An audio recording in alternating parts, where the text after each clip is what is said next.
ఈ సృష్టిలో అతి గొప్ప జీవితం మానవుని సొంతం. నిండు నూరేళ్లు ఆనందంగా బతకాల్సిన మనం 60-70 ఏళ్లు నిండకుండానే వెళ్ళిపోతున్నాం.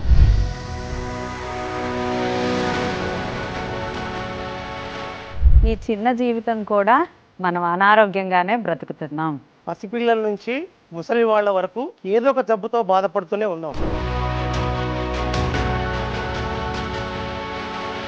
ప్రపంచంలోనే హెల్దీగా ఉండే ఇండియా అన్హెల్దీగా మారిపోయింది. దీనికి కారణం మందులు, రసాయనాల ఆహారము. తాగే నీళ్ల దగ్గర నుండి వేసుకునే టాబ్లెట్స్ వరకు అన్నీ కలుషితం అయిపోవడం.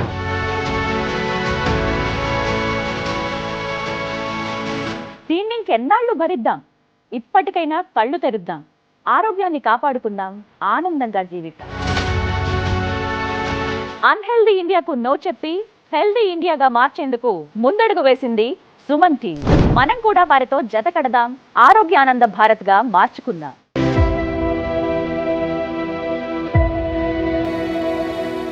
ఈ కార్యక్రమాన్ని సమర్పిస్తున్న వారు హోటల్ 1977. అమ్మమ్మ రుచులు, హైజీనిక్, హెల్దీ, డెలిషియస్ టిఫిన్స్.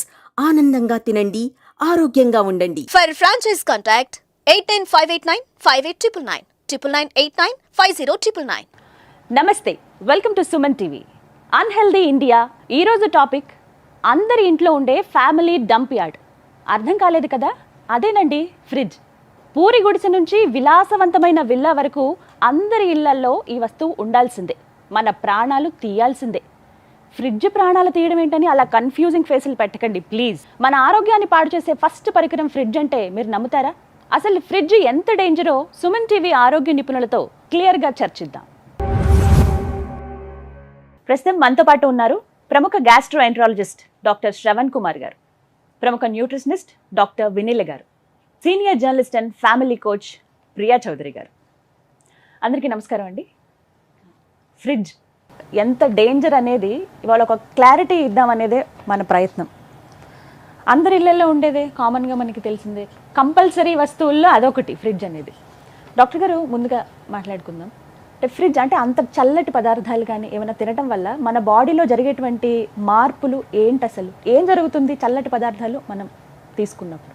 మనకు ముఖ్యంగా తీసుకున్నటువంటి ఆహారాల్లో రూమ్ టెంపరేచర్లో తీసుకున్నప్పుడు కానీ దాని యొక్క జీవన క్రియల్లో ఎలాంటి మార్పులు జరగకుండా పోషక విలువలు అనేటివి కరెక్ట్గా ప్రిజర్వ్ అవుతాయి. ఎప్పుడైతే మనకు పోషక విలువలు ప్రాపర్గా ఉండాలంటే రూమ్ టెంపరేచర్లో తినాలి, ఫ్రెష్గా ఉన్న ఆహార పదార్థాలని తినాలి. ఎప్పుడైతే మనం ఫ్రిడ్జ్లో పెట్టి మళ్ళీ దాన్ని వేడి చేసి మళ్ళీ తినడం ద్వారా దాంట్లో ఉన్న పోషక విలువలు కాస్త పూర్తిగా తగ్గిపోయి విషతుల్యమైన ఆహారంగా మారిపోయే అవకాశాలు ఎక్కువగా ఉన్నాయి. రూమ్ టెంపరేచర్వి తీసుకోవాలని అంటూ ఉన్నారు, కానీ మనందరికీ బాగా అలవాటు అయిపోయింది. వినీల గారు, కామన్గా చూస్తాం అంటే చల్లగా ఉంటేనే మనం ఏదైనా ఆహారం తినగలిగే స్థితికి వెళ్ళిపోయాం. నార్మల్గా వేడిగా ఉంటే వద్దు, ఒకటే మాట. పిల్లల దగ్గర నుంచి పెద్దవాళ్ళ వరకు ఇది బాగా అలవాటు అయిపోయింది. అంటే అది ఎంతవరకు కరెక్ట్ అని అంటారు? యాక్చువల్గా మన బాడీలో మనం నమిలి మింగాలి అంటాం. అంటే నమిలి మింగాలి అంటే మన లోపల లాలాజలము కొన్ని క్రిములని అడ్డు తట్టవేస్తుంది. కంఠంలో ఒక జిగురు లాంటి పదార్థం ఉంటుంది, అక్కడ కొంత బ్యాక్టీరియాని ఆపేస్తుంది. సో మన బాడీ ఇట్ సెల్ఫ్ మనం తీసుకునే ప్రతి ఆహారంలో మనని ప్రొటెక్ట్ చేయడానికి ఈ మెకానికల్ థింగ్ అనేది యూస్ఫుల్ అన్నమాట. సో మనం ఫ్రిడ్జ్లో పెట్టిన ఆహారం తీసుకునేటప్పుడు దాన్ని మినిమం రూమ్ టెంపరేచర్ లెవెల్కి తెచ్చి తినటం వల్లే మనం కొంచెం సేఫ్గా ఫీల్ అవుతాం. అంటే ఇప్పుడు ఆ చల్లటి పదార్థం నోట్లోకి వెళ్ళంగానే అక్కడంతా మొద్దుబారిపోతుంది. సో ఆ ప్రొటెక్షన్ కానీ, డైజెషన్ ఇష్యూస్ రావటం కానీ, డైజెషన్ స్లో అవ్వటం కానీ, కంపల్సరిగా ఫ్రిడ్జ్లో ఉండే పదార్థాలు ఎప్పుడు తీసుకున్నా ఒక స్పెసిఫిక్ టైం వరకే రీఫ్రిజిరేట్ చేసి తీసిన తర్వాత కూడా కొంచెం అవి రూమ్ టెంపరేచర్కి వచ్చాక తీసుకోవటం బెటర్. ప్రీహీట్ చేసి తీసుకునే కన్నా కూడా that is the safest method. అమ్మ, కామన్గా మనకి ఎంత అలవాటు అయిపోయిందంటే ఫ్రిడ్జ్ లేని ఇల్లు లేదు ఇప్పుడు. ఒకప్పుడు ఫ్రిడ్జ్ మన ఇంట్లో లేకపోతే పక్కన ఇళ్ళకి వచ్చి కొంచెం మా వాటర్ బాటిల్స్ పెడతారా, మా ఈ ఫుడ్ కొంచెం పెడతారా, సాయంత్రం వచ్చి తీసుకుంటాం, ఇలా అడిగేవాళ్ళం. ఇప్పుడు అంత అవసరం ఉండట్లేదు. పూరి గుడిసెల దగ్గర నుంచి విలాసవంతమైన విల్లాల వరకు 1-2 అంతకు మించే ఉంటున్నాయి. బీరువాళ్ళంత ఫ్రిడ్జ్లు చూస్తున్నాం. సో ఇట్లా ఈ పరిణామం చెప్పండి, ఈ చేంజ్ అనేది.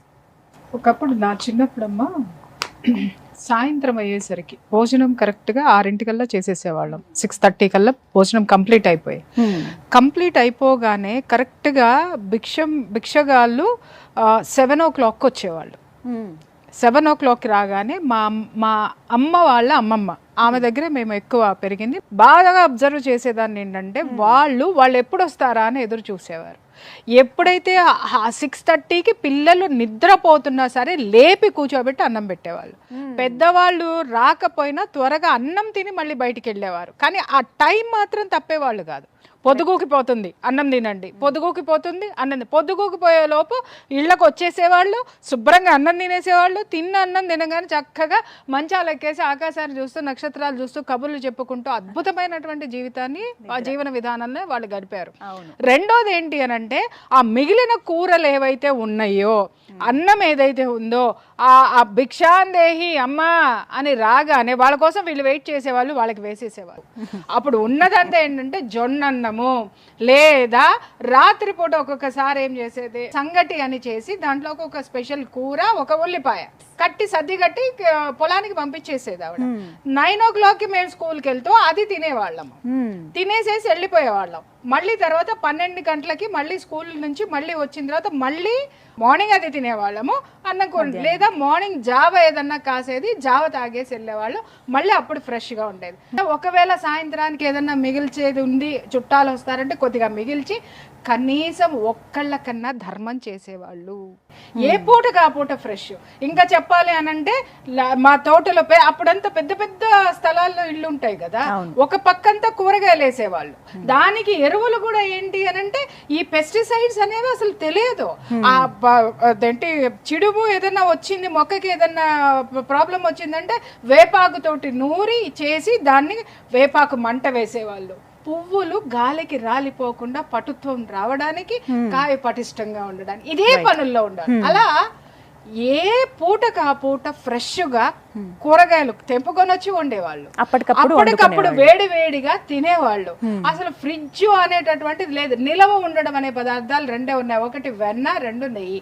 ఇవి తప్ప ఏది ఇంట్లో నిలవ పదార్థం అనేది ఉండేది కాదు. కాబట్టి ఒంట్లో రోగాలు కూడా ఏది నిలిచేవి కావు. అంటే టెంపరేచర్ విషయం మాట్లాడుకుంటేనండి, ఎంత టెంపరేచర్లో ఉన్న ఆహారం మనం తీసుకోవాలి? అసలు మనం లోపలికి తీసుకునే ఆహారం ఏ టెంపరేచర్లో ఉంటే బెటర్?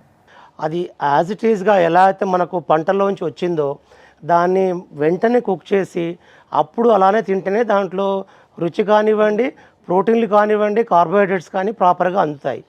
మీరు ఒకసారి దాన్ని ఫ్రిడ్జ్లో పెట్టాము అంటే దాంట్లో ఉన్నటువంటి లవణాలు కానీ, పోషకాహార పదార్థాలు కానివ్వండి, లేకుంటే మైనర్ ఇప్పుడు సెలీనియం, మెగ్నీషియము, కాపరు అనేటువంటి అవి ఒక స్మాల్ మాలిక్యూల్స్ ఉంటాయి మామూలుగా మన జీవన క్రియల్లో పనికొచ్చేటివి. చాలా వరకు మెగ్నీషియం అనేది చాలా ఇంపార్టెంట్. మన బయోలాజికల్ యాక్టివిటీస్ లోపల మెగ్నీషియం చాలా ఇంపార్టెంట్. ఇది ముఖ్యంగా పోయే వాటర్లో ఈ యొక్క స్మాల్ మాలిక్యూల్స్ మిస్ అవుతాయి. దాంట్లో కాపరు, సెలీనియము, కాల్షియము, దాని తర్వాత ఈ మెగ్నీషియము, ఇవన్నీ పోతాయి దీంట్లో. సో అది చాలా అవసరమైన జీవన క్రియల్లో, మన శరీరంలో ఉన్నటువంటి జీవన క్రియల్లో వీటి అవసరం చాలా ఉంది. ఇవన్నీ మిస్ అయిపోతూ ఉండడం కాకుండా దీంట్లో కొన్ని క్యాన్సరస్ విషయాలు కూడా, చాలా క్యాన్సర్ ప్రొడ్యూస్ చేసే ఫుడ్లో కార్సినోజన్స్ అంటారు వీటిని. కార్సినోజన్స్ అంటే క్యాన్సర్ని దాన్ని ప్రొడ్యూస్ చేసేటువంటి ఐటమ్స్. అవి కాస్త పెరుగుతూ ఉంటాయి. మేము ఒక 15-20 ఇయర్స్ బ్యాక్ చూసే క్యాన్సర్స్కి ఇప్పుడు చూసే క్యాన్సర్ చూస్తుంటే ఒక double the number of cancers పెరిగిపోయాయి. ఇప్పుడు ఫుడ్డే ప్రాబ్లం అంటారా? ఒకటి పెస్టిసైడ్స్, రెండోది ఫ్రీజింగ్ ఆఫ్ ది ఫుడ్. ఇది చాలా ఇంపార్టెంట్. అంటే చాలామంది గుర్తించని విషయం ఏంటంటే క్యాన్సర్స్ బాగా పెరిగిపోవడానికి కారణము freezing of the food. So ఇది ఇప్పుడు ఫారిన్ కంట్రీస్లో బాగా పెరుగుతుంది.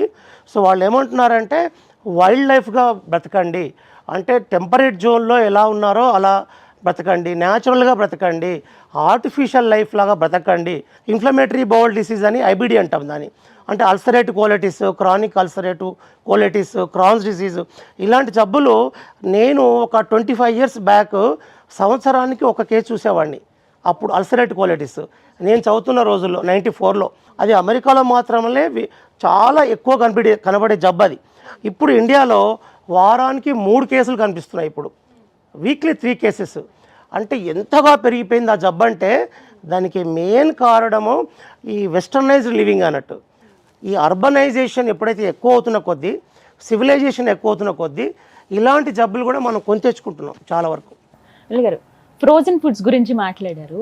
పరిస్థితులు చూద్దాం. అక్కడ ఉన్నటువంటి సిచ్యువేషన్స్ కానీ, అక్కడ ఉన్నటువంటి వాతావరణ పరిస్థితుల వల్ల వాళ్ళకి దొరికేటువంటి సౌలభ్యం ఉన్న రీత్యా వాళ్ళు ఫ్రిడ్జ్లో స్టోర్ చేసుకుంటూ ఉంటారు. ఇంకా వేరే సోర్స్ ఎక్కడుంది? సోర్స్ లేనప్పుడు మేము ఏం చేయాలి? ఖచ్చితంగా మేము ఫ్రోజన్ ఫుడ్సే తీసుకోవాలి. అది నాన్ వెజ్జే కావచ్చు, వెజ్ అయినా కూడా. కొన్ని పచ్చి బఠానీ ఇవి ఖచ్చితంగా ఫ్రోజన్వే దొరుకుతాయి. ఇక నాన్ వెజ్ అయితే చెప్పక్కర్లేదు. చికెన్, మటన్, అలాగే ఫిష్ చాలా మంది ఆ ఫ్రోజన్వి తీసుకుంటూ ఉంటారు.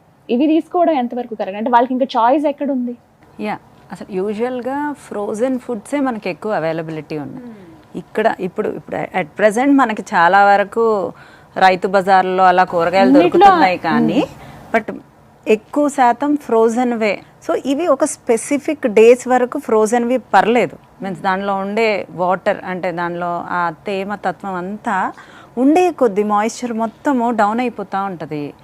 సో మనం ఎంత వరకు ఎన్ని రోజులు ఫ్రోజన్వి తినచ్చు అనేది డిపెండ్స్. అది దుంపకూరలా, బఠానీలా, క్యాబేజీయా, క్యాలీఫ్లవరా, ఇవి కూడా ఒక 3 days. దుంపకూరలు 7 days వరకు ఫ్రోజన్వి తినచ్చు మనం. నాన్ వెజ్ వచ్చేసరికి 3 days కన్నా, అంటే ఆల్రెడీ ఫ్రోజన్వే వస్తాయి. అది సైజ్ ఆఫ్ ద మీట్, అంటే ఒక పెద్ద సైజులో ఉండే చికెన్ బ్రెస్ట్ కానీ అది ఇంకొక 2 days ఎక్స్ట్రా ఉన్నా పర్లేదు. అది చిన్న చిన్న పీసెస్గా కట్ చేసిన చికెన్ అట్లాంటివి ఫ్రోజన్వి తింటే చాలా means different kind of bacteria growth అనేది డెఫినెట్గా చూస్తాం.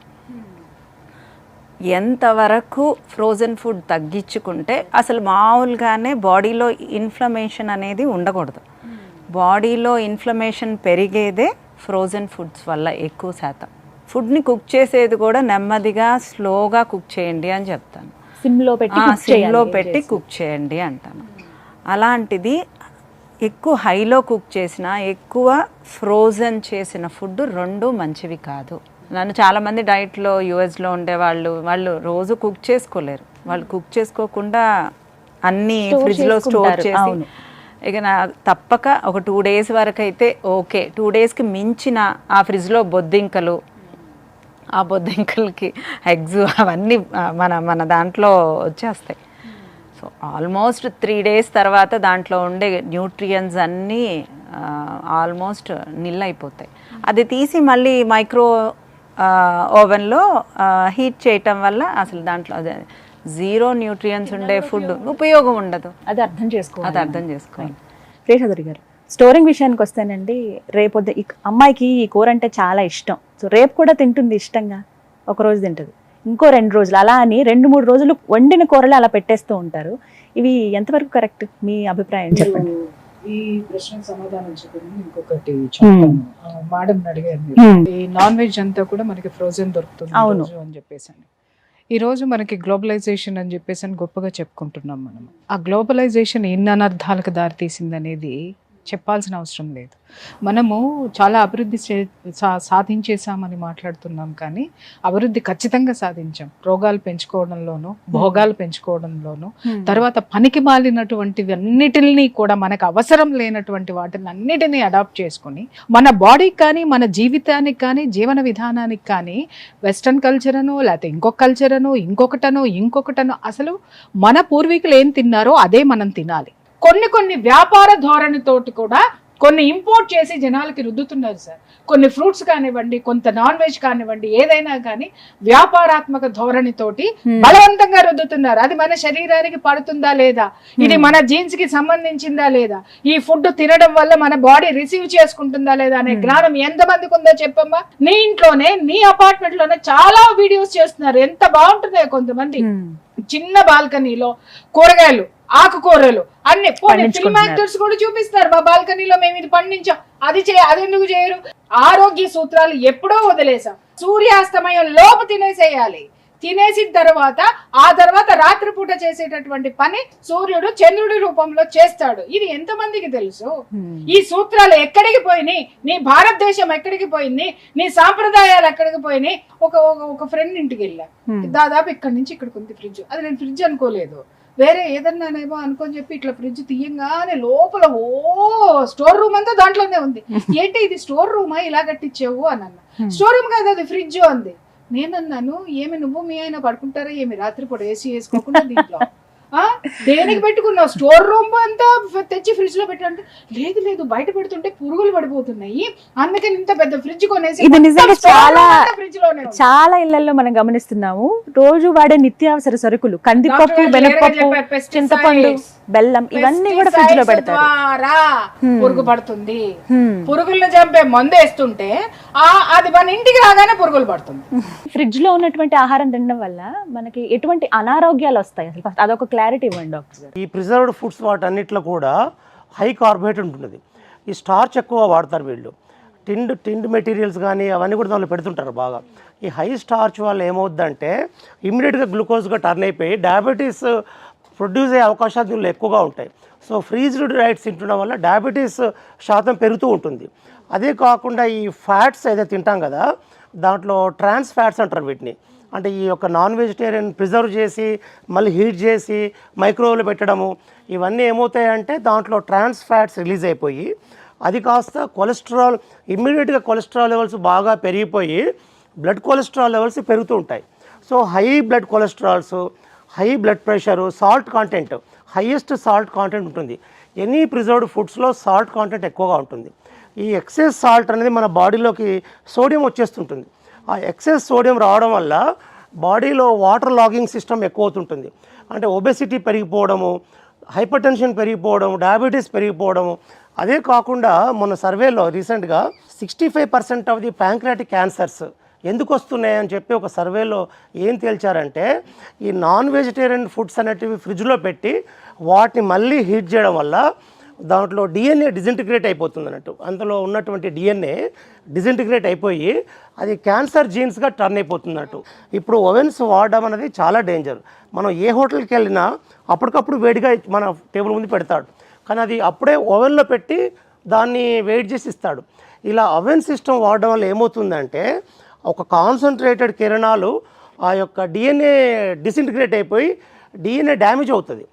సో నాన్ వెజిటేరియన్లో ఉన్న డిఎన్ఏ డ్యామేజ్ అవ్వడం వల్ల క్యాన్సర్కి దారితీసే అవకాశాలు ఎక్కువగా ఉంటాయి. సో నాన్ వెజ్ ఫుడ్ మనం రోజుల తరబడి దాంట్లో పెట్టడము అది కాస్త అది ఎప్పుడు పెట్టినా కూడా మనకు గుర్తుండదు. వారం రోజుల తర్వాత ఫిష్ తీసి ఫిష్ ఫ్రై చేస్తూ ఉంటారు. ఇవన్నీ ఎంత డేంజరస్ అంటే మనం తినేది క్యాన్సర్ ప్రొడ్యూసింగ్ ఐటమే తప్ప మనం తినేది ఫుడ్ కాదు. మనం పచ్చళ్ళు పెడతాం ఫ్రిడ్జ్లలో, చాలా వరకు అన్ని పచ్చళ్ళు పెడతాం. అందులో salt, vegetable matter, vegetables and salt ఈ యొక్క కాంబినేషన్ ఏమవుతుందంటే ఒక any vegetable matter with salt and oil ఈ యొక్క ట్రిపుల్ కాంబినేషన్ ఏమవుతుందంటే డైరెక్ట్గా క్యాన్సర్ ప్రొడ్యూసింగ్ ఐటమ్గా మారిపోతుంది అది. సో కొలాన్ క్యాన్సర్స్ అంటే మామూలుగా పెద్ద ప్రేగులో వచ్చే క్యాన్సర్స్ ఇప్పుడు అధికంగా పెరిగిపోయాయి. పెద్ద ప్రేగు వచ్చే క్యాన్సర్స్ ఈ పచ్చళ్ళు అనేటివి నిలువ పచ్చళ్ళు వాడకూడదు. దాంట్లో హైపర్ టెన్షన్ రావడము, దాంతోపాటు క్యాన్సర్స్ రావడం ఇవన్నీ ఎక్కువ. సాల్ట్, హై సాల్ట్ కంటెంట్ పచ్చళ్ళల్లో అది ఫ్రిడ్జ్లో పెట్టి వాడడం అనేది ఇంకా డేంజరస్ అన్నట్టు. ఎప్పుడు కూడా రోటి పచ్చళ్ళు మేడం చెప్తున్నట్టుగా ఒకప్పుడు మనకు రోటి పచ్చళ్ళని తినేవాళ్ళు, అప్పటికప్పుడు ఫ్రెష్గా తయారు చేసి ఆ రోజుకి అయిపోయేది. అందులో టేస్టు ఉంది, లవణాలు ఉన్నాయి, అన్ని రకాల పోషక పదార్థాలు ఉన్నాయి, ఎలాంటి క్యాన్సర్ కండిషన్ లేదు. ఒకప్పుడు ఈ సంవత్సరం పాటు వచ్చేది దానికి ఊరగాయ, ఆ ఊరగాయని ఒక జాడీలో పెట్టి దానికి ఒక ప్రిజర్వేషను, దానికి కొన్ని పద్ధతులు ఉంటాయి. ఎవరు పడితే వాళ్ళు ముట్టుకోవడానికి లేదు. ఆ ఇంట్లో ఉన్న పెద్దవాళ్ళు మాత్రమే దాన్ని వాసన కట్టేవాళ్ళు, దాన్ని తీసేవాళ్ళు, మళ్ళీ కొంచెం వాడేవాళ్ళు, పెట్టేసేవాళ్ళు. సంవత్సరం అయిపోయిన తర్వాత పాత పచ్చడిని పని వాళ్ళకి పనిచేసేవాళ్ళు, మళ్ళీ కొత్త జాడీల్లోకి కొత్త పచ్చడి వచ్చి చేరేది, మళ్ళీ మామిడికాయలు రాగా. ఇప్పుడేంటి సార్, ఇప్పుడు పచ్చడి పెట్టంగానే మరుసటి రోజు ఫ్రిడ్జ్లో పెడుతున్నారు. దానికన్నా ఇంకా Next day కి అవి next level ఏంటంటే non veg pickles. Exactly direct cancer కి దారి. Very dangerous, very dangerous. అది అసలు కానీ సార్ ఎన్ని రకాలు వచ్చాయంటే చికెన్ పచ్చడి, మటన్ పచ్చడి, నాటుకోడి పచ్చడి, ఫిష్ పచ్చడి, రొయ్యల పచ్చడి, గోంగూర రొయ్యల పచ్చడి. అవ్వడానికి ఎన్ని చేయాలో ఆ ప్రయత్నం పక్కనోడు వ్యాపారస్తుడు అనేటటువంటి వాడు చేసి తీరుతున్నాడు. మనం కూడా ఏం చేస్తున్నామంటే జిహ్వా చాపల్యం అంటారు చూసారా, నాలుకకి ఏమి కోరుతుందో ఇస్తున్నాం కానీ శరీరానికి ఏం కావాలనేది ఇవ్వడం లేదు. మాది చాలా బిజీ లైఫ్. మేము జాబ్స్కి వెళ్ళిపోతాం, పొద్దున్న వెళ్ళామంటే ఇప్పుడు రాత్రి వస్తాము, అప్పటికప్పుడు వండుకుని మాకు తినడానికి కుదరదు. సో మేము ఎక్కడి నుంచి ఆర్డర్ చేసుకోవడము, నిన్న వండేది మేము ఫ్రిడ్జ్లో స్టోర్ చేసుకుని తినడము, ఇదే మాకు ఇప్పుడు ప్రస్తుతం అవసరము. ఇంకా తప్పని పరిస్థితుల్లో అన్నవాళ్ళకి ఎటువంటి సమాధానం ఇస్తాం? అమ్మా, నువ్వు ఇంత సంపాదించేసి బిజీ లైఫ్ లో సంపాదించేసి దరిద్రమంతా కొనుక్కొని నీ బాడీలో వేసేసుకుని చివరికి నీ సంపాదన అంతా హాస్పిటల్లో పోస్తుంది. అంటే నువ్వు హాస్పిటల్లో డాక్టర్ గారికి ఫీజులు ఇవ్వడానికి, హాస్పిటల్ బిల్లులు కట్టడానికి, ఆ తర్వాత అంతా అయిపోయిన తర్వాత రుద్రాక్ష మాలేసుకుని నాకు మళ్ళీ జపం చేసుకోవడానికి. ఎందుకంటే ఎవరి వల్ల కాదు, నువ్వు నీ ఒంట్లో తెచ్చిపెట్టుకున్న స్ట్రెస్ తగ్గించడానికి అది ఆ మేడం దగ్గరికి వెళ్ళి న్యూట్రిషియస్ ఫుడ్, ఆ డాక్టర్ గారి దగ్గరికి వెళ్ళి గ్యాస్కి సంబంధించినటువంటి పాంక్రియాసిస్, క్యాన్సర్, మళ్ళీ ఇంకా ఏమైనా తగ్గలేదంటే కౌన్సిలింగ్కి నా దగ్గరికి రావాలి. నువ్వు బిజీ లైఫ్ లో సంపాదించిందంతా మా ముగ్గురికి పంచిపెట్టాలి. అదే నీ బాడీకి నువ్వు తీసుకుంటే హాయిగా హ్యాపీగా ఆనందంగా జీవించవచ్చు కదా. ఈ మధ్య కాలంలో కూరగాయలు కూడా కట్ చేసి పెడుతున్నారు. మేడం భలే మంచి పాయింట్ ఈవిడ రేస్ చేశారు, దానికి మన జనాలకు చెప్తా. My dear so called great హౌస్ వైఫ్స్ అండ్ వర్కింగ్ విమెన్, ఆ కూరగాయలు కట్ చేసిన కూరగాయల యొక్క హిస్టరీ మీకు తెలుసా? ఏందో చెప్పంటావా? క్యారెట్ సగం కుళ్ళిపోద్ది, క్యాబేజీ సగం పెచ్చులు ఊడిపోద్ది, అక్కడ ఉన్న క్యాలీఫ్లవరు సగం కుళ్ళిపోద్ది, టమాటా సగం కుళ్ళిపోద్ది, అక్కడ ఉన్న ఎండిపోతాయి. అవన్నీ కుళ్ళిపోయింది సగం కట్ చేసి బాగుంది అనుకున్న దాన్ని ముక్కలు చేసి దాన్ని అక్కడ పెట్టి చక్కగా చేసి దాన్ని మామూలుగా నువ్వు అది కొనుక్కున్నావంటే, నువ్వు ఒక కేజీ క్యాలీఫ్లవర్ కొనుక్కోవాలంటే 40 రూపాయలు, కానీ నువ్వు కేజీ కూరగాయలు కొన్నావంటే 40 రూపాయల కంటే తక్కువ ఎందుకుంటాయో పోయి వాడినాడు షాప్ ఆడిని అడిగిరా. ఆడ ఎదవ కాదు, మనం ఎదవలం. మన కోసం మనం టైం స్పెండ్ చేసుకోలేకపోతే ఆ ఉద్యోగాలకి రాజీనామా చేయండి, లేదా టైం ఉండే ఉద్యోగాలు చేయండి. మనం సంపాదించేసి చివరికి రోగాలతో చచ్చిపోయే కంటే కనీసం ఉన్నంత వరకు ఆరోగ్యంగా బ్రతకటం అనేది మనం నేర్చుకుందాం. దయచేసి ప్లీజ్ లిజన్. యాక్చువల్గా ఫ్రూట్ అనేది మనం చెట్టు నుంచి కట్ చేసిన వెంటనే తిన్నప్పుడు పోనీ టేస్టే అనుకుందాం, మన నాలుక మనకిచ్చే టేస్ట్ అదే 4 రోజులు ఫ్రిడ్జ్లో పెట్టిన తర్వాత తిన్నప్పుడు ఉన్న టేస్టే చెప్తుంది. దానిలో సగం means half of the nutrients will, ఆ మాయిశ్చర్ కానీ అన్నీ డిజాల్వ్ అయిపోతూ మీన్స్ తగ్గిపోతూ ఉంటాయి. సో కట్ చేసిన కూరగాయల్లో ఆ మాయిశ్చర్ అనేది ఉండదు, న్యూట్రియన్స్ అనేవి 50% తగ్గిపోతాయి. ఐస్ క్రీములు కానీ ప్రతి ఒక్క ఫ్రూట్ కూడా ఇప్పుడు ఒక చాక్లెట్ లాగా పెట్టి అది ఫ్రీజ్ చేసి ఇచ్చేస్తూ ఉన్నారు. అంటే ఆ చల్లటి పదార్థాలు తినడం వల్ల పిల్లల్లో ఎలాంటి హెల్త్ ప్రాబ్లమ్స్ వస్తాయి? యాక్చువల్గా ఈ కోల్డ్ ఐటమ్స్లో ఏంటంటే సాల్మొనెల్లా టైఫీ ఎక్కువగా అది బతికుంటుంది దాంట్లో, సాల్మొనెల్లా టైఫీ. సో ఎప్పుడైతే ఈ కోల్డ్ ఐస్ క్రీమ్స్ కానీ కేక్స్ కానీ పేస్ట్రీస్ కానీ వాటిల్లో ఈ సాల్మొనెల్లా టైఫీ అనే టైఫాయిడ్ వచ్చే అవకాశాలు వీళ్ళలో ఎక్కువగా ఉంటాయి. ఈ ఫ్రీజింగ్లో ఉండి మళ్ళీ వెయిట్ చేస్తారు కదా, ఈ యొక్క బ్యాక్టీరియాలు ఏమవుతాయంటే దానికి చుట్టూ క్యాప్సూల్ ఉంటుంది. ఆ క్యాప్సూల్ ఉన్నప్పుడు అది మనకు ఫుడ్ పాయిజనింగ్ చేయదు. దాన్ని మనం తీసి మనం వేడి చేయడం వల్ల ఏమవుతుందంటే ఆ బ్యాక్టీరియా పైన ఉన్న క్యాప్సూల్ బ్రేక్ అయిపోతుంది, దాంట్లో ఉన్న టాక్సిన్స్ ఫుడ్లో రిలీజ్ అవుతాయి. సో ఆ టాక్సిన్స్ రిలీజ్ అవ్వడం వల్ల ఫుడ్ పాయిజనింగ్ వచ్చేస్తుంది. అసలు ఆశ్చర్యపోవాల్సిన విషయం ఏంటంటే ఒక పేషెంట్ నాకు అడ్మిట్ చేశాను, ఐసీయూలో అడ్మిట్ అయ్యాడు. అతను తిన్నది ఏంటంటే విషయం ఏంటంటే ఒక పేస్ట్రీ తిన్నాడు అంతే. ఒక హోటల్లో వెళ్ళి ఫ్రిడ్జ్లోంచి ఒక పేస్ట్రీ ఇచ్చాడు, అది తిన్నాడు. అతను ఎంత సీరియస్ ఫుడ్ పాయిజనింగ్ అంటే లూజ్ మోషన్స్ రోజుకు 30 to 40, వామిటింగ్స్ 10 to 20 వామిటింగ్స్. లాస్ట్కు వెంటిలేటర్ ఎక్కాడు, 1 lakh బిల్ అయింది, కానీ బతికిపోయాడు. నాకు టెన్షన్ ఏమొచ్చిందంటే 10th day రోజు నాకు అసలు ఉంటాడా పోతాడా, బీపీ లేదు, పల్స్ లేదు, అన్నీ పడిపోయాయి. అంటే అంత టాక్సిన్స్ కేక్ లో మరి ఏం టాక్సిన్స్ పెట్టాడు దీంట్లో నాకు అర్థం కాలేదు. అయితే ఒకటి బాటిలియం టాక్సిన్ ఒకటి ఉంటుంది, చాలా సీరియస్ టాక్సిన్, బాటిలియం టాక్సిన్. అది ఎలా వచ్చింది అంటే ఫుడ్ హ్యాండ్లర్స్ వాడడం వలన లేకుంటే ఫ్రీజింగ్లో పెట్టి బయట తీసే వలన తెలియదు. 5 స్టార్లో తినే వాళ్ళ కేసులు ఎక్కువ వస్తున్నాయి. ఇప్పుడు మీకు పెద్ద పెద్ద స్టార్ హోటల్స్ ఉన్నాయి, అందరూ ఏమనుకుంటారంటే 5 స్టార్ హోటల్లో చాలా ఫ్రెష్ గా ఉంటుంది, అందులో ఫుడ్ పాయిజనింగ్ రాదనుకుంటుంటారు చాలా మంది. ఎక్కువ శాతం మేము చూసే ఏంటంటే ఫుడ్ పాయిజనింగ్స్ 5 స్టార్ హోటల్లో తినే వాళ్ళలో ఎక్కువ ఫుడ్ పాయిజనింగ్స్ ఉన్నాయి. ఎగ్జాక్ట్లీ ఒకసారి నేను ఇది గమనించాను. ఇక్కడ నార్త్ వెళ్ళాను, 5 స్టార్ హోటల్లోనే ఉన్నా. మార్నింగ్ అంతా అవి పెట్టారు సార్, దాన్ని ఏమంటారు, సలాడ్స్ అవంతా పెట్టారు, ప్యాక్ చేసి ఉన్నాయి. చక్కగా పొద్దున్న అలా తీసుకుని అబ్బా అనుకొని తిన్నాము, వచ్చాము, అయిపోయింది సార్. సాయంత్రం అయిన తర్వాత సేమ్ అదే ఉంది ఫుడ్. ఇదేంటి వీడు పొద్దున పెట్టాడు, సాయంత్రం పెట్టాడు, మళ్ళీ ఇవే ఉన్నాయి ఇంట్లో అనుకొని చూస్తే ఆ లోపల దోమలు ఉన్నాయి. వాడు లోపల కవర్ వేస్తాడు కదా, పైన కవర్ వేసి ఉంటాడు, లోపల దోమలు ఉన్నాయి. నేను వెంటనే మేనేజర్ని పిలిచాను. మేనేజర్ని పిలిచి ఏంటి అని చెప్పేసి అనగానే పక్కనే మా వారిని మంచింగ్ లేవే అన్న. యాక్చువల్గా 5 స్టార్ హోటల్ అంతా వెస్ట్రన్ కల్చర్. వెస్ట్రన్ కల్చర్ అంటే మనం మాట్లాడుకున్నట్లు పక్కదే పచ్చి పోర్క్, పచ్చి ఇవి అవి కూడా సరిగ్గా బాయిల్ చేయరు, హాఫ్ బాయిల్.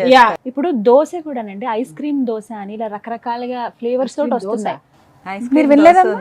ఉంది. ఇప్పుడు చాలా వరకు తింటున్నారు అలాంటివి. మీరు తిన్నది ఫ్రైడ్ ఐస్ నంచుకుంటారా దోశలో? లేదు, అసలు ఆ ప్యాట్ చాలా డిఫరెంట్ గా చేస్తారా ప్రిపరేషన్ కూడా. సరే, ఇవి ఎంతవరకు కరెక్ట్ అండి? ఇంకా ఇప్పుడు ఏంటంటే ఈ పైనాపిల్ ఫ్రూట్ని వాళ్ళు మన ఫైర్లో దాన్ని వేడి చేస్తారు. ఈ పైనాపిల్ ఫ్రూట్ని వేడి చేసి అది ఇస్తారు. అసలు ఫ్రూట్ని ఫ్రూట్ లాగా తినకుండా ఒక న్యాచురల్ ఫ్రూట్ని దాన్ని అన్యాచురల్గా తినడం ఏం స్టైల్ నాకు అర్థం కాదు. అది ఇది ఖచ్చితంగా విషపూరితమైనది అనేది, ఇది ఆపి తీరాలి అనేటటువంటి ఒక నినాదం ఎందుకు రాదు అని అడుగుతున్నాను. యాక్చువల్గా ఎక్కడైతే రాంగ్ థింగ్స్ని ఎంకరేజ్, అంటే ఎక్కువ ఇప్పుడు ఆల్కహాల్ మంచిది కాదు, దాన్ని ఎవరు బ్యాన్ చేయలేరు. సో ఎడ్యుకేటెడ్ పర్సన్సే దీన్ని వాళ్ళకి వాళ్ళు హెల్దీగా లైఫ్ స్టైల్ చేంజ్ చేసుకుంటే తప్పితే ఎవరికి వాళ్ళు అది ఎవరిని మార్చలేరు. మొబైల్ చూసే టైంలో కుకింగ్ చేసుకోండి అని నేను ఒక సలహా కూడా ఇస్తాను ప్రతి ఒక్క కన్సల్టేషన్స్లో. ఆ కుక్ చేసుకున్న ఆనందము, ఆ కుక్ చేసుకున్న ఫ్రెష్ ఫుడ్ ఉండే టేస్ట్ అండ్ ఆ న్యూట్రియన్స్ అవన్నీ కలిపి మన హార్మోన్సే మనని నడిపించేది. అసలు ఫ్రిడ్జ్ ని ఎలా మెయింటైన్ చేయాలి, ఎలా శుభ్రం చేసుకోవాలి, అసలు ఫ్రిడ్జ్ లో పెట్టాల్సిన వస్తువు ఏది, పెట్టకూడని వస్తువు ఏది, ఇది కూడా ఒక క్లారిటీ కావాలి మాకు. ఫస్ట్ ఫ్రిడ్జ్లో పెట్టాలంటే ఫ్రిడ్జ్ మాత్రం నీట్గా ఉండాలి. ఫ్రిడ్జ్ నీట్గా లేకుండా అంటే ఫ్రిడ్జే కదా, వాటర్ పట్టకుండా ఉండాలి. బట్ ఫ్రిడ్జ్లో వాటర్ రావడం వల్ల అనేక రకాలైన బ్యాక్టీరియా ఫామ్ అవుతుంది. ఆ బ్యాక్టీరియా చాలా మంది ఫ్రిడ్జ్లో చూసాను మూతలు కూడా పెట్టరు. ఇళ్లలో పెరుగు వేసుకుంటే కడుపులో తిప్పేస్తుంది. ఏంటంటే ఆ పెరుగు మీద మూత ఉండదు. ఇట్లా మన ఆకుకూరలు తీసుకొచ్చి పడేస్తాం దాంట్లో. మేడం అన్నట్టు దేని మీద మూతలు పెట్టాం. ఈ ఆకుకూరలో ఉన్న పురుగులన్నీ దాంట్లోకి ఎక్కుతాయి. పువ్వులు తీసుకొచ్చి పెడతాం, ఆ పువ్వుల్లో ఉన్న పురుగులన్నీ దాంట్లోకి ఎక్కుతాయి. మళ్ళీ మనం పిండులు పెడతాం, అవి పెడతాం, ఇవి పెడతాం. ఏది పెట్టాలి, ఏది పెట్టకూడదు మేడం చెప్తాం. ఎగ్జాక్ట్లీ అదే తెలుసుకోవాలండి. ఫ్రిడ్జ్ లో ఇప్పుడు అన్నారు ఫ్లవర్స్ పెడతాము, కూరగాయలు పెడతాము, ఫ్రూట్స్ పెడతాము, కొంతమంది ఓపెన్ చేసిన పెరుగు ప్యాకెట్లు పెడుతూ ఉంటారు, కట్ చేసిన నిమ్మకాయలు పెడతారు, కట్ చేసిన ఉల్లిపాయలు. ఇది సాయంత్రానికి పనికి వస్తుంది లేని ఫ్రిడ్జ్ లో ఒక ర్యాక్లో పెట్టేస్తారు. ఇది ఎంతవరకు కరెక్ట్ అండి? పురుగులు వెళ్తాయి, పురుగులు వెళ్ళేది అవి పాక్కుంటూ వెళ్తాయి, బ్యాక్టీరియా కూడా వెళ్తుంది తెలుసా. మనం కర్డ్ కనుక మూత పెట్టకుండా ఫ్రిడ్జ్లో పెట్టి, ఒక కర్రీ మూత పెట్టకుండా ఫ్రిడ్జ్లో పెట్టి, ఒక రోజ్ ఫ్లవర్స్ అట్లానే విడిగా పెడితే పెరుగు తింటే అన్ని స్మెల్స్ ఆ పెరుగులో వచ్చేస్తాయి. పాక్కొనేవే కాదు, పాక్కొని మనకు కనిపించనివి చాలా బ్యాక్టీరియా దాంట్లో ఫామ్ అయిపోతుంది. అలా మిక్స్డ్ బ్యాక్టీరియా ఫామ్ అవ్వటం వల్ల ఇంకో కొత్త రకమైన రోగం మన లోపలికి వెళ్ళంగానే వస్తుంది. సో మూతలు పెట్టాలి, కరెక్ట్ స్టోరేజ్ అది అవి కూడా ఒక లిమిటెడ్ పీరియడ్ వరకే యూజ్ చేయండి. That is very important thing. తేనె, నెయ్యి ఫ్రిడ్జ్ లో అసలు పెట్టద్దండి. నెయ్యి, నూనె ఇవి అసలు ఫ్రిడ్జ్ లో పెట్టాల్సిన అవసరం లేదు. అవి లేనిపోని బ్యాక్టీరియాని దానికి అంటించినట్లు. చాలా మంది ఎగ్స్ స్టోర్ చేస్తారండి ఫ్రిడ్జ్ లో, ఇది ఎంతవరకు కరెక్ట్? ఎగ్స్ కూడా ఎక్కువ రోజులు స్టోర్ చేసి తినకూడదు. 48 hours కంటే ఎక్కువగా ఉంచకూడదు. ఎగ్స్ కూడా 48 hours లోనే తినేయాలి వాటిని, లేకుంటే దాంట్లో ప్రోటీన్ వాల్యూ పోతుంది, వేస్ట్. ప్రోటీన్ వాల్యూ ఉండదు. ఎక్సెస్ ఫంగస్ చూసాను ఈ మధ్యకాలంలో. ఫంగస్ డిసీజ్ ఎక్కువ చూస్తాను చాలా మందికి. అంటే అది మనకు మామూలుగా కనిపించదు, మీరు బాగా దగ్గరగా చూస్తే మీకు ఆ ఫంగస్ ఇట్లా ఫామ్ అయినట్లు కనిపిస్తుంది. అసలు అది చాలా మంది పట్టించుకోరు. ఈ పచ్చళ్ళల్లో, ఆ తర్వాత ఈ కొన్ని కార్బోహైడ్రేట్ కేక్స్ పైన, పేస్ట్రీల పైన ఫంగస్ వచ్చేస్తుంది, అందులో పెట్టేస్తారు, దాంట్లో ఆ ఫంగస్ తినేస్తుంటారు. అసలు మనం బేకరీకి వెళ్ళి ప్రాపర్గా అంత బాగా కనుక సెర్చ్ చేస్తే బేకరీ ఫుడ్ ఎవ్వరు తినరు. సార్ ఇది డెఫినెట్గా మిమ్మల్ని అడగాలనుకున్నాను, ఫ్రిడ్జ్ అసలు మనకి అవసరం కాదా, వాడాలా వద్దంటారా? ఫ్రిడ్జ్ అనేది ఒక ఏ ఫెసిలిటీకి అనుకోండి, మీరు ప్రతి ఫెసిలిటీని దాని ఫెసిలిటీ లాగానే వాడాలి కానీ డిపెండ్ అవ్వకూడదు. ఒబెసిటీ ఎందుకు పెరిగిపోతుంది అంటే ఎప్పుడైతే మోటరైజ్ సిస్టమ్ అంటే ఇప్పుడు వెహికల్ కనిపెట్టారో, వెహికల్ కనిపెట్టినప్పటి నుంచి మనిషి ఒబెసిటీ పెరిగిపోతుంది. ఒకప్పుడు నడుచుకుంటూ వెళ్ళేవారు, మైళ్ళ కొద్దీ నడుస్తూ ఉండేవాళ్ళు. ప్రిజర్వేషన్ అనేది ఎందుకు వచ్చింది అంటే వీళ్ళకు బద్ధకం అంటే వీళ్ళకు సమయం సరిపోక కాదు, బద్ధకంతో వీళ్ళు రోజు ఎందుకు వెళ్ళాలి కూరగాయల షాప్కి, రోజు ఎందుకు తెచ్చుకోవాలి, అన్నీ పడుంటాయి కదా, ఎప్పుడంటే అప్పుడు తినేచ్చు కదా. ఈ మధ్య కాలంలో వచ్చే జబ్బులన్నీ కూడా మనం సొంతంగా తయారు చేసుకుంటున్నాం ప్రతి జబ్బుని. ఈ మసాలా ఫుడ్ తిన్నప్పుడు వెంటనే ఒక కూల్ డ్రింక్ తాగండి, నార్మల్ అయిపోతుంది, పొట్టంతా చల్లగా ఉంటుంది, ఈ మాట చెప్తారండి. ఇది ఎంతవరకు కరెక్ట్, అసలు అలా తీసుకోవచ్చా? అసలు కూల్ డ్రింక్ అనేది చాలా high calorie food, basically cancer producing item అది కూల్ డ్రింక్ అనేది. అందులో ఉన్న హై షుగర్స్ అనేటివి డైరెక్ట్లీ మీ బ్లడ్ షుగర్ ని 100 టైమ్స్ పెంచేస్తుంది మీ బ్లడ్ షుగర్ ని. అసలు కూల్ డ్రింక్ ని మీరు 100% అవాయిడ్ చేయాలి. కొబ్బరి నీళ్లు తాగడం అనేది చాలా ప్రశస్తమైంది. మనం కొబ్బరి బోండాలు కొనుక్కొని అది తాగడం వల్ల దానిలో పొటాషియం ఉంటుంది. ఆ పొటాషియం అనేది బాడీకి చాలా ఇంపార్టెంట్. అది మనం తీసుకోకుండా నేచర్ లివింగ్ అంటారు దీన్ని. నేచర్ లివింగ్ లో మనిషి బ్రతకాలి, అన్యాచురల్ గా బ్రతకూడదు. ఎండలో నడవాలి, వర్షంలో తడవాలి. సో ప్రతి మనిషి కొంతలో కొంత తన పనులు తాను నడుచుకుంటూ చేసుకోవాలి. కొత్తగా వచ్చిన ప్రాబ్లం ఏంటంటే పిల్లల్లో వామ్స్ రావట్లేదు మోషన్లో. అయితే మోషన్లో వామ్స్ వస్తే మదర్ చాలా భయపడిపోద్ది, నా పిల్లవాడికి వామ్స్ పడ్డాయని చాలా గిల్టీ ఫీల్ అవుతుంది మదర్. కానీ ఇప్పుడు ఏమంటున్నారంటే అమెరికాలో ఈ వామ్స్ పడకపోవడం వల్ల కొత్త జబ్బులు వస్తున్నాయి. ఇప్పుడు ఎస్పెషల్లీ ఇప్పుడు ఇన్ఫ్లమేటరీ బౌల్ డిసీజ్ అని ఐబిడి ఉంది. Inflammatory bowel disease, ulcerative colitis, Crohn's, ఇదేంటంటే ఇంటెస్టైన్లో ఉన్న ఇమ్యూనిటీ పెరగాలి అంటే వామ్స్ పడాలి. సో టెంపరేట్ జోన్లో వైల్డ్ లివింగ్లో ఉండాలని అమెరికన్స్ ఇప్పుడు ఏమంటున్నారు, వాళ్ళు ఇప్పుడు క్యాప్సూల్స్ కనిపెడుతున్నారు. ఇప్పుడు దాంట్లో వామ్స్ ఎగ్స్ క్యాప్సూల్ పెట్టి వాళ్ళ పిల్లలకి మింగిస్తున్నారు. ఎందుకు? వామ్స్ పడాలని. వామ్స్ పడితే వాళ్ళ ఇంటెస్టైన్లో ఉన్న ఇమ్యూనిటీ బాగా పెరుగుద్ది, ఇంటెస్టైన్లోని ఇన్ఫెక్షన్స్ రావు. అయితే మనము వీళ్ళకి ఏంటంటే న్యాచురల్ లివింగ్ పోయింది. కొంచెం కడుపు నొప్పి అనగానే డివార్మింగ్ చేస్తారు పీడియాట్రిషియన్. డివార్మింగ్ అంటే వామ్స్ పడకూడదు పిల్లల్ని. అది ఎంత డేంజరస్ అంటే అసలు వామ్స్ పడనివ్వాలి. వామ్స్ పడనిస్తే అది ఓల్డ్ అంటే మన పాతకాలంలో పాత రోజుల్లో మన తాతలు మన తల్లిదండ్రులు వాళ్ళు హెల్తీగా ఎందుకున్నారంటే ప్రతి ఒక్కరికి వామ్స్ పడేది. వామ్స్ పడడం అనేది చాలా డేంజర్ అనుకుంటారు ఇప్పుడు లేటెస్ట్ సివిలైజ్డ్ సొసైటీ ఏమనుకుంటారంటే మా పిల్లాడికి వామ్స్ పడ్డాయంటే నేను సరిగా పెంచట్లేదు, సరిగా ఫుడ్ పెట్టట్లేదు తల్లి అనుకుంటుంది. అంటే ఇది వరకు మట్టిలో ఆడుకునే వాళ్ళం, నేను పట్టుపరుపుల్లో పెరిగాను అనే వాళ్ళకి ఆరోగ్యం ఉంటుందా? మట్టిలో పెరిగాను అనే వాళ్ళకి వాళ్ళు మట్టి పట్టీలే వేస్తారు. న్యాచురోపతిలో ఫుడ్ ఈజ్ ఏ ఎమోషన్. నేను చాలాసార్లు చెప్పాను, ఫుడ్ ఈజ్ ఏ ఎమోషన్. మీరు ఏది లోపలికి పంపిస్తున్నారో అదే బయటకి ప్రొజెక్ట్ అవుతుంది. మీరు ఎలాంటి ఫుడ్ తింటున్నారు అనేది కూడా, సాత్విక ఫుడ్డా, నాన్ వెజిటేరియన్స్ని ఐఎమ్ నాట్ డిమోటివేటింగ్, అది ఎవరిష్టం వాళ్ళది. బట్ మీరు తినే ఫుడ్ను బట్టే మీ ప్రవర్తన, మీ ఆరోగ్యము, మీ ఫీలింగ్స్, మీ హార్మోన్స్. ఈ ప్రోబయాటిక్స్ అనేటివి మనకు గుడ్ బ్యాక్టీరియా, మేడం అన్నట్టుగా good bacteria and bad bacteria. ఈ గుడ్ బ్యాక్టీరియా అనేది బాగా డెవలప్ అవ్వాలంటే వెజిటేరియన్ ఫుడ్ తింటే గుడ్ బ్యాక్టీరియా డెవలప్ అవుతుంది ఇంటెస్టైన్లో. సో మీకు జబ్బులు వచ్చే అవకాశాలు చాలా తగ్గుతాయి. మనం పెరుగు తింటాం, పెరుగులో ప్రోబయాటిక్ ఉంటుంది, అందులో లాక్టోబాసిలస్ ఉంటుంది. ఇలాంటివి తినడం వల్ల లివర్ జబ్బులు రాకుండా, లివర్ డిసీజ్ రాకుండా ఆగిపోతాయి.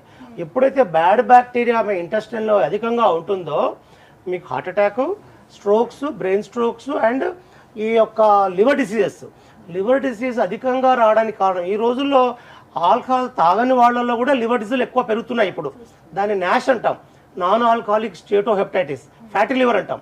ఈ ఫ్యాటీ లివర్ అనేది బాగా పెరిగిపోయింది మనుషుల్లో. ఇప్పుడు ఈ మధ్యన 40% ఆఫ్ ది పీపుల్కు ఫ్యాటీ లివర్ ఉంది. ఈ లివర్లో అధికంగా ఫ్యాట్ పెరగడానికి మెయిన్ కారణం ఏంటంటే మన తినే ఆహార పదార్థాల్లో ప్రోబయాటిక్స్ స్ట్రెంత్ తగ్గిపోయింది. బేసిక్గా ఫ్రిడ్జ్ వాడడం వల్ల ఫ్రిడ్జ్లో ఉన్నటువంటి మనం డీ ఫ్రిడ్జ్లో ఉండే వాటిల్లో ఆ ఫుడ్లో ప్రోబయాటిక్స్ ఉండవు. ప్రోబయాటిక్స్ అనేది యూస్ఫుల్ బ్యాక్టీరియా బాడీకి. ఎప్పుడైతే ఈ ప్రోబయాటిక్స్ లెవెల్స్ బాగా తగ్గిపోయాయో ఫుడ్లో, మీ బాడీలో ఉన్న ప్రోబయాటిక్స్ లెవెల్స్ తగ్గిపోతుందో మీకు గుండె జబ్బులు, లివర్ జబ్బులు, బ్రెయిన్ జబ్బులు ఇవన్నీ కూడా అధికంగా మీరు పెంచుకుంటున్నారని అర్థం. మీ ఫైనల్ వర్డ్ చెప్పండి ఫ్రిడ్జ్ గురించి. అసలు ఉండాలా వద్దా ఇంట్లో? ఇప్పుడు అవసరం లేదు మనకి, న్యాచురల్గా అప్పటికప్పుడు చేసుకుని తినండి, అప్పటికప్పుడు తెచ్చుకుని తినండి, అప్పటికప్పుడు వండుకోండి, వండినవి ఒకవేళ మిగిలితే పక్కన పెట్టేయండి తప్ప అవి మళ్ళీ రిపీట్ చేయొద్దు అని చెప్తుంటారు కదా. సో చాలామంది నేను బిజీగాను ఉంటాను, నేను ఖాళీగా బోర్ కొడుతుంది, ఈ రెండు మాట్లాడతారు. ప్రతి ఒక్కళ్ళు మాట్లాడతారు. నాకు టైం లేదు అంటారు, చాలా మట్టుకు సోషల్ మీడియాలో ఉంటారు. సో మనం ఇప్పుడు మన అందరం చర్చించిన దాంట్లో మనం ఎక్కువ ఎప్పుడు నడవమనే చెప్తాను. యాక్టివ్గా ఉండటం, వాకింగ్ ఒక స్పెసిఫిక్ అవర్లో వెళ్ళి ఒక 40 minutes వాక్ చేసే కన్నా డే మొత్తం యాక్టివ్గా ఉండండి. ఫ్రిడ్జ్లో ఉండే ఫుడ్ తినటం వల్ల డయాబెటీస్ కూడా, షుగర్ లెవెల్స్ ఇప్పుడు కూల్ డ్రింక్స్, ఐస్ క్రీమ్స్ ఇవన్నీ high calorie food with refrigerating, cooling తినటం వల్ల డైజెస్టివ్ సిస్టమ్ స్లో అయిపోతుంది. డైజెస్టివ్ సిస్టమ్ స్లో అయిపోవటం వల్ల గ్యాస్ ఫామ్ అవుతుంది. గ్యాస్ ఫామ్ అవటం వల్ల మనం తిన్న ఫుడ్ ఏది అబ్జార్ప్షన్ రేట్ ఉండదు. అబ్జార్ప్షన్ రేట్ తగ్గితే మనకే న్యూట్రియన్స్ బాడీలోకి వెళ్ళవు. సో ఎంటైర్ థింగ్ ఏ రోజు ఫుడ్ ఆ రోజు తినటంలోనే న్యూట్రియన్స్ అన్నీ మనం బాడీకి అందిస్తాము. రిఫ్రిజిరేట్ చేసిన ఫుడ్ని నేనైతే ఎంకరేజ్ చేయను. ఇడ్లీ పిండి, దోశ పిండి కూడా 2 రోజులు 3 రోజుల కంటే ఎక్కువ ఫ్రిడ్జ్లో ఉంచొద్దు. వారం రోజులు ఉంచుతారు కొంతమంది అయితే. ఆ వీక్ అంతా ఈ టిఫినే, ఆ వీక్ అంతా ఇదే అన్నట్టు. రోజు ఇడ్లీ, రోజు దోశ, మళ్ళీ చివరి రోజు వచ్చిన తర్వాత 2 కలిపేసేసి ఇంకేదో చేస్తారు, పునుగులనేస్తారు, ఇలా రకరకాలుగా. చౌదరి గారు ఫైనల్ గా చెప్పాలని కదా, ఫ్రిడ్జ్ ని ఒక స్టోర్ రూమ్ లాగా వాడే వాళ్ళకి మీరు ఇచ్చేటువంటి సలహా? సర్వత్రా వర్జయత్. ఏదైనా కానీ దాని అవసరం ఎంత ఉందో అంతవరకు మాత్రమే వాడాలి.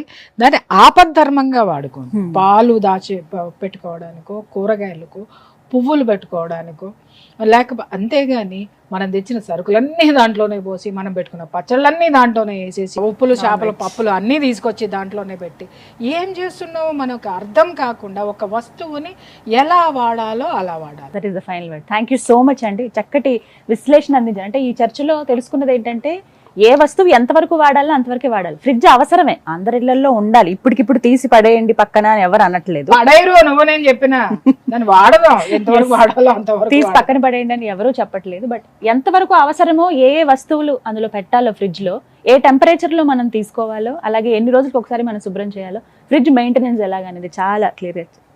Thank you so much. మీ అందరికీ ఒక అవగాహన కల్పించారు, తెలియని వాళ్ళందరికీ తెలియజెప్పాలన్నదే మా ప్రయత్నం. థ్యాంక్ యూ డాక్టర్ గారు, థ్యాంక్ యూ వినీల గారు, థ్యాంక్ యూ సో మచ్ అమ్మా.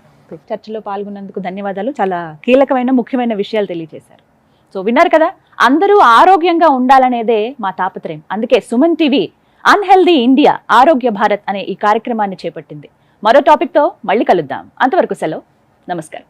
ఈ కార్యక్రమాన్ని సమర్పిస్తున్న వారు హోటల్ 1977, అమ్మమ్మ రుచులు, హైజీనిక్, హెల్దీ, డెలిషియస్ టిఫిన్స్.